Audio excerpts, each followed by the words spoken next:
oli see ajaliin nagu tekkis 90ndatel aastatel, et Eesti inimesed nagu, et nad tuleksid sealt Nõukogude Liidust ära, et nad hakkaksid vaatama telekast seda ETV-d ja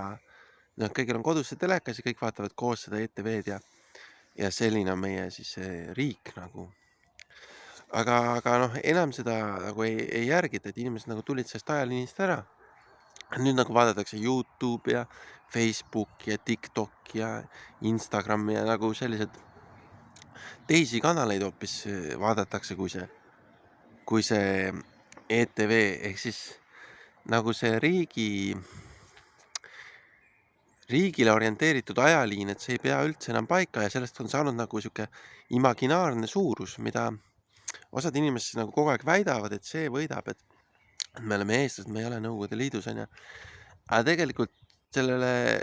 reaalselt nagu inimesed ei mõtle niimoodi ja reaalselt inimesed ei käitu niimoodi, ehk siis on saabunud midagi uut hoopis, onju.